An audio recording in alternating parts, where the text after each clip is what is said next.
Hi, shalom. Hope everybody is doing well. Good Erev Shabbos to everyone. Hope everyone's preparing for Purim, getting ready. Hope all their Mishlach Manos is getting ready to share with you a beautiful insight from the Dinover Rebbe, Rav C. Eli Melech Midinov, the Bnei Yissaschar. He quotes the Arizal, and the Arizal says that every single month of the year corresponds to a different part of our body. And he says that the month of Adar, the month that we are currently in, corresponds to the nose, to the sense of smell, to the nose itself. What's the connection between Purim, the month of Adar, and our olfactory system? Let's explain. So if you go through the names and the people, the characters that are associated with the Megillah, you'll come up with something very interesting.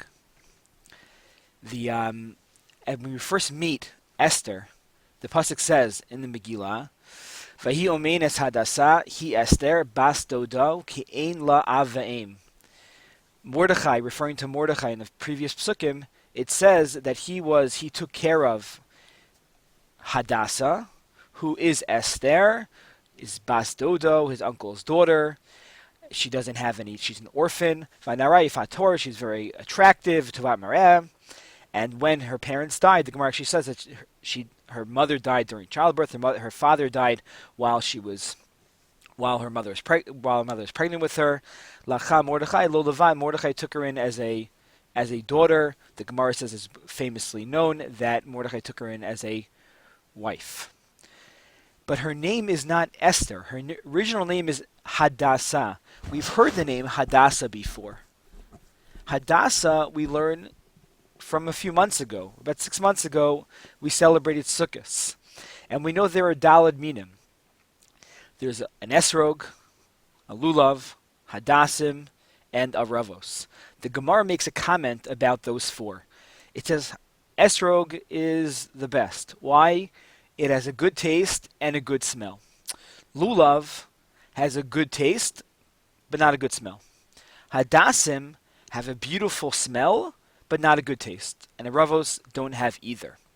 See, Hadassim have that beautiful smell, but no taste. Interesting, right? Connecting to the nose. Let's go next.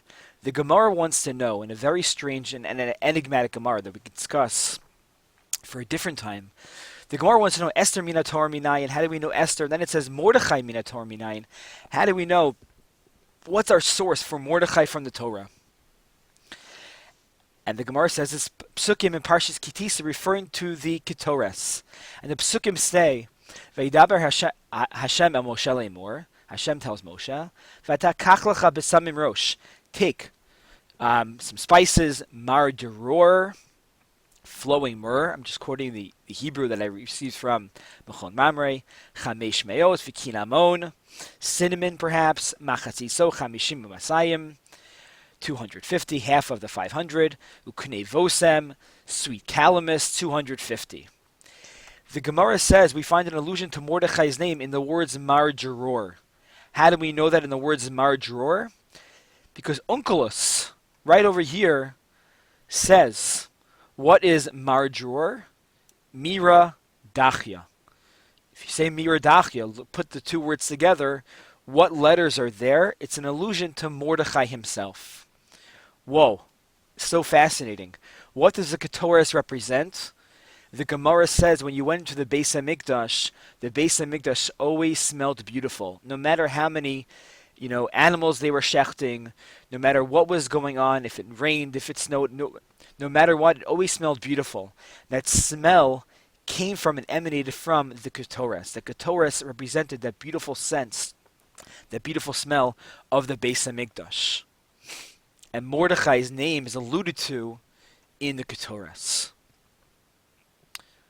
What about Haman? He's a major player too. I don't know about Achashverosh. The Gemara doesn't discuss Achashverosh.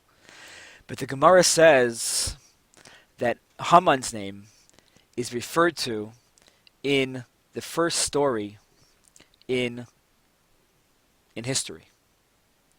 Hamin ha'etz asher tochal. Hamin ha'etz. The first story where Chava ends up eating from the Eitz Hachayim, from the Eitz Hadat Tovara. Hamin ha'etz, from this tree, as a Nachash says to her. Hamin is a name of Haman. Now what's going on over here? Says the Din of a Rebbe, something so beautiful. If you look throughout the first chet of Adam and Chava, you will notice something very interesting. Every single one of the senses is mentioned, except for one. We have speaking, we have listening, we have touching, right? And we have eating. All four I mentioned, right? Velo tigubo, pentumusun, she first touches it. Rashi says she eats from it, obviously. She hears the voice of the Nachash, and she speaks to the Nachash, and Adam and Chava eventually both eat from it. All of the senses of the human body are mentioned except for one, and that is smell. And why is it that smell is not mentioned? So says the Din of a Rebbe, and this ties back into Purim, is that the sense of smell is something that is untainted. It's something that can sense something that's not there. You know, you smell something, you don't know where it's coming from. Is it this room? Is it that room? Is it, outside? You don't know where it's coming from because you don't have to see something, or it doesn't have to be physically there for one to use that sense of smell. So he says, this in essence is the entire story of Purim. The Megillah is called Megillas Esther. And our rabbis teach us what that literally means is Megala the Hester, revealing that which is hidden. What is hidden in the Megillah? Hashem's name. God is hidden in the Megillah. Our job of the Megillah, just like Esther and Mordechai, which represent the sense of smell through Hadassah and the Ketores Miradachya, going back to Chet Adam HaRishon, our job during this month of Purim is to smell out, use our sense of smell to find God in this world, search for Him, understand and appreciate the small things in life where we have miracles that happen on a daily basis. That's ultimately the Purim story. It's one thing leads to another, leads to another, leads to another, but that makes the story so powerful and something that we can relate to as individuals and as human beings.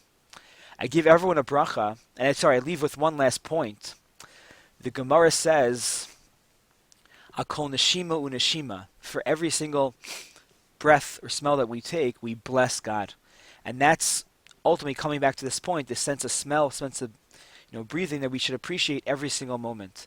And we should always search for, to Megala the Hester, trying to reveal that which is hidden beneath the surface. Look for hints of God, of Hashem in this world, and may we all enjoy a Freilich Purim and have a wonderful Shabbos.